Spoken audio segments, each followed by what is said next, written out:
Good afternoon, ladies and gentlemen. Petro here, and I'm in the beautiful town of Franklin, Tennessee, where I live. And right behind me here is a cannon. Now, this just isn't any ordinary cannon. This cannon was gifted to the city of Franklin from President Andrew Jackson. Before he was president, after the War of 1812, when he defeated the British Army for the second time, he came back to the city of Franklin, and right up the street, him and Sam Houston and Davy Crockett handed out all the checks for the soldiers that fought in the War of 1812. And this cannon here was used in the War of 1812, and Andrew Jackson gifted this cannon to the city of Franklin. So this cannon right here actually was used to defeat the British Army in New Orleans. Now, if you want to know a little bit about the Battle of 1812, Andrew Jackson took about 1,500 soldiers that were rednecks, hillbillies, some slaves, some Native Americans, and went to New Orleans, went all through those swamps and defeated the British Army. And after he did that, we were able to take Alabama, Mississippi, and those states. And this town of Franklin's really important to the history. Franklin, Columbia, 3 presidents came out of Tennessee. Not born in Tennessee, but raised and grew up in Tennessee. Andrew Jackson, James Polk, and Andrew Johnson. Really interesting, the history of all 3 of those. You know, Andrew Jackson was number 7. James Polk was number 11. He was Andrew Jackson's protege. And then you had number 17, Andrew Johnson, which was Abraham Lincoln's vice president for a second term, and actually became president when Lincoln was killed. Andrew Johnson, interesting enough, lived in East Tennessee, but moved to Columbia, 30 miles south of Franklin from here, and was a tailor. He was an indigent servant as a child, and left and ran away, and he was a tailor. And he created a tailor shop in Columbia, and ended up getting married by Malachi Lincoln, which was Abraham Lincoln's uncle, and ended up becoming Abraham Lincoln's vice president. Pretty interesting that here in Tennessee and Columbia, he was married by Abraham Lincoln's uncle, Malachi Lincoln. And so here's a little bit of history. You gotta realize that cannon was used to defeat the British. And here it is right here in this square in Franklin. That church over here, built in 1837, was used as a hospital and a headquarters for the Union Army during the Civil War. This church right here, that's the history of that right here. Pretty interesting. City of Franklin, great American history.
Okay, you gotta love the city of Franklin. This cannon right here is actually, you can use it and completely ready to be fired. Has everything, all the components, and I don't know if they use this for like a Civil War reenactment, but this little stubby cannon here is pretty awesome.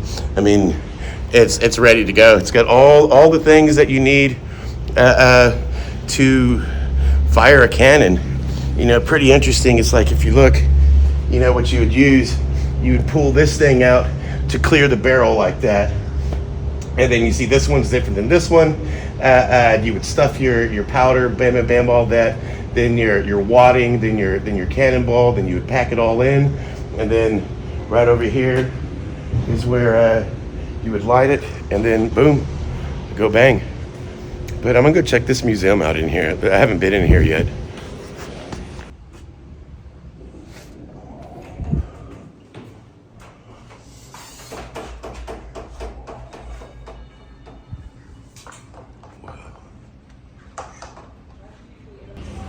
Oh, sorry. Franklin's first taxi service. These carriages. Looks a bit Amish. Pretty cool. It's like you can see the brakes up here and everything on it. Take a look how cool this thing is. I'll take it. Very cool ride. Slow ride, but cool ride.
Okay, check out this awesome flag from the 1860s.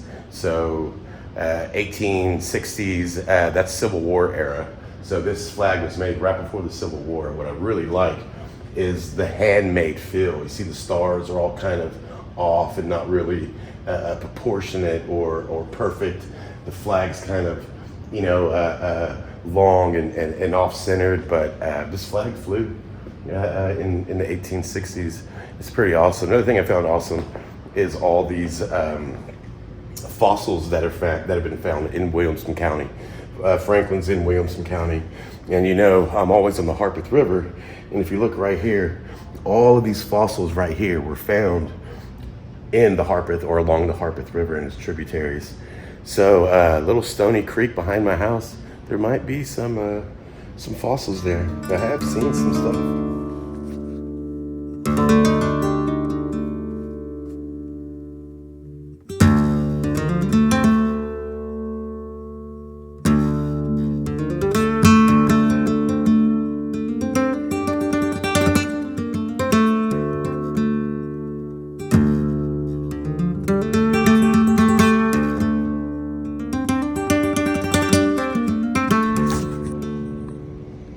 Got a bunch of arrowheads here, and you can see it's all that same type of flint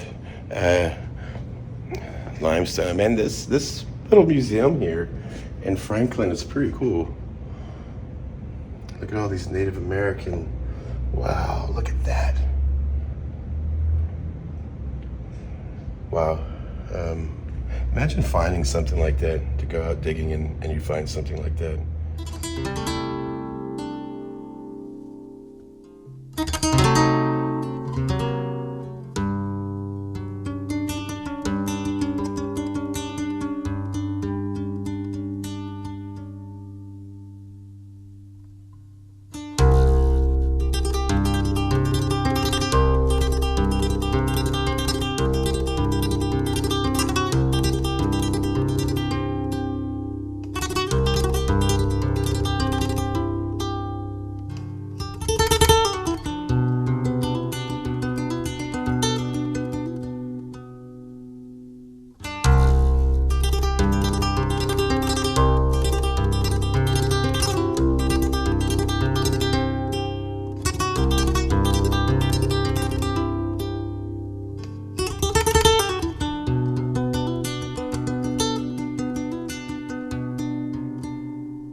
this style of house, this is what they call a dog trot house. And that's pretty much how all the houses were, you know, pretty much around here back in the day, where you had one side and the other side, kind of just like that house that was at the Bell Witch Cave. The same thing, you have the middle spot right there, you have the one side over here and the one side over there. It's pretty much what all the houses looked like. But as you can see, there's some really cool history here in this little Franklin Museum. Lou's dress shop. It's like you can see what like the tailoring and all that would have been like. I would say this is like 20s and 30s era. Dr. Getwell. This is what a doctor's office would have kind of looked like back in the day. Pretty interesting. What I like are the guns. These old guns. Check these out.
Distillery to make some moonshine, some Tennessee whiskey, some Tennessee moonshine. Look at all this. This is what is used to make it all. Harold would approve of that. Okay, now we're about to walk into the best part of this museum. This is the war part. We got all the muskets and all that type of stuff. Arrowheads, glory is in here. Holy crap, look at all the swords. Confederate sword, cavalry, European dragoon. What? Wow, look at these, all in pristine condition. This is the holy grail. To try to find one of these in the wild out there is insane. I can't believe they have this much stuff here. Look at these, horse spits, handcuffs. What? This is just Robert E. Lee. Look at this. What? Look at this stuff. Look at look at all these bullets. The mini bullets. Look at it. Look what's been made out of these. Whoa. Wow. That's next on my list to find. Are the little mini balls. What? I can't believe all this Civil War history. Whoa. Full uniforms, drums, boots. What?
not just Native American or Civil War memorabilia and relics. We also have World War I, World War II, these German helmets from World War I, these gas masks here. This is all World War I. World War II, here you have, you know, the German Nazi armbands, German helmets and stuff like that. Wow, they actually have a lot of World War II memorabilia here. Look at that. Then around here, yeah, look, kind of wild to see stuff like this. Look at that, the British camouflage helmet.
Well, that's the Franklin Museum. There's some history for you. I'm Petro, and check this stuff out. Learn something in life. Don't just sit around, get out and do something. Look at that old flag there. I don't even know what that is. The battle flag of Polk's corpse. Oh, wow. Interesting. General Polk battle flag. Pretty cool. Petro, I'm out. Native American India heads, Native American pottery, war stuff, Civil War stuff. Get you some.